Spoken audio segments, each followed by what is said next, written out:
Bom dia, gente. Estamos aqui para mais um dia de aula, mas antes, procure um lugar calmo, bem arejado e silencioso. Tenha sempre perto de você um estojo contendo seu lápis, borracha e tenha sempre ao seu lado seu material didático, ou seja, seu livro de história e seu caderno. As revoltas liberais.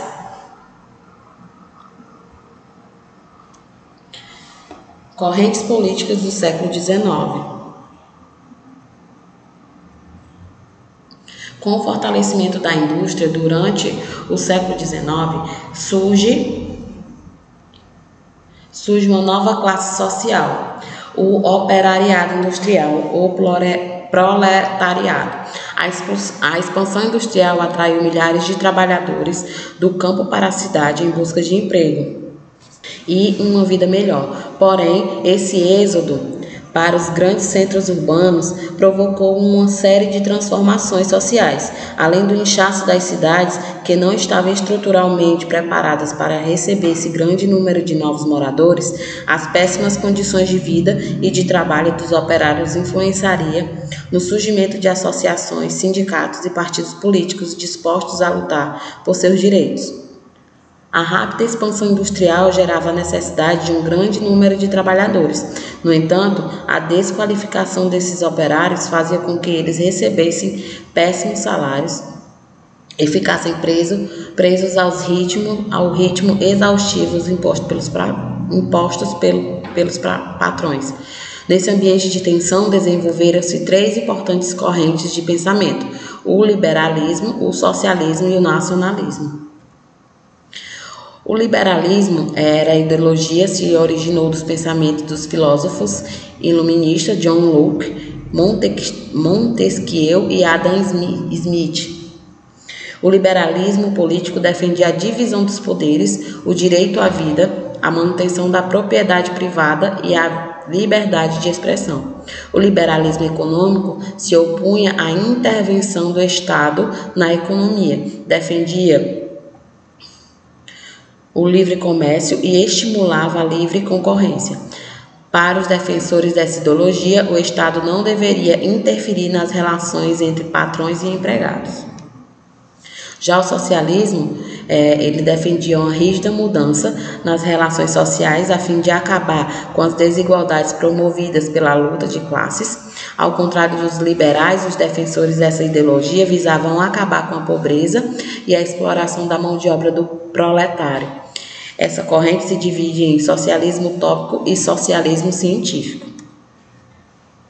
O nacionalismo é uma ideologia surgida no século XIX, quando se afirmava os Estados-nações da Europa. O termo é utilizado para descrever o sentimento e a atitude que os integrantes de uma nação têm quando formam a identidade nacional. O nacionalismo surge após Napoleão conquistar grande parte da Europa. Contra a resistência ao general francês, surge a ideia de fortalecer características próprias de cada país, a fim de se diferenciar do invasor. A Primavera dos Povos. Foi uma série de conflitos ocorridos em alguns países da Europa em 1848, de cunho liberal, nacional e socialista, a também chamada Revolução de 1848. Ocorreu no ano de 1948, que reuniu vários setores da sociedade, como os trabalhadores rurais e urbanos e a burguesia. Tinha como objetivo central derrotar os regimes monárquicos, vistos como causadores de toda a crise socioeconômica na Europa. Dessa forma, os liberais nacionalistas e socialistas começaram a divulgar suas ideias, além de apoiar e financiar as revoltas que explodiram em diversas nações, como na França, no Império Austríaco e nos Estados Alemães, e em outras regiões. Com o fim da era napoleônica, as monarquias europeias se reuniram no Congresso de Viena a fim de assegurar ou preservar a monarquia dos ideais liberais da Revolução Francesa. Nesta ocasião é formada a Santa Aliança, que consistia num acordo entre países, inclusive militar, para a proteção do governo monarca absolutista, a crise econômica suscitada pelas más condições de vida em consequência das colheitas precárias, do aumento dos preços e fechamentos de fábricas, levou trabalhadores e camponeses à revolta. Em 1848, Karl Marx e Friedrich lançaram o Manifesto Comunista, o que desperta a população para o ideal socialista, que fundamenta a sua luta. Burgueses e nobres também se juntaram ao movimento, almejavam a democracia. Assim, por toda a Europa se espalham os ideais fundamentados em grande parte pelos ideais liberais, visto que o socialismo estava sendo iniciado. O conflito não se revelaram tal satisfatório quanto desejado. A Alemanha, por exemplo, ganhou uma nova constituição, a qual todavia foi rejeitada pelo rei. A Áustria, o imperador abdicou, mas o império voltou anos depois. Na França, o rei Luís Filipe abdicou e foi proclamada a república. A Hungria lutou pela independência da Áustria, mas não teve sucesso. A Itália, por sua vez, lutou pela unificação do país, o que foi obtido somente anos mais tarde. A unificação italiana foi um processo de união entre vários reinos que compunham a Península Itálica após a expulsão dos austríacos. Ocorreu na segunda metade do século XIX e terminou em 1871. Com isso, os reinos passaram a formar um só país, o Reino da Itália, sob o reinado de Vítor Manuel II. O processo tardio resultou no atraso do desenvolvimento industrial italiano e na corrida para a ocupação de territórios na África. Em 1858, o rei do Piemonte, Sanderna, assina com a França um acordo contra o Império Austríaco. Nesse momento, destaca-se a liderança de Cavour. Um ano mais tarde, começa a Primeira Guerra da Independência contra a Áustria, com o apoio militar da França. A guerra contra a Áustria terminou com as batalhas de Magenta e Solferino. A França retirou-se da guerra depois que Prússia ameaçou impor a intervenção militar e o reino de Piemonte foi obrigado a assinar o Tratado de Zurique. Neste ficou estipulado que a Áustria permanecia com Veneza, mas cedia Lombardia ao reino do Piemonte.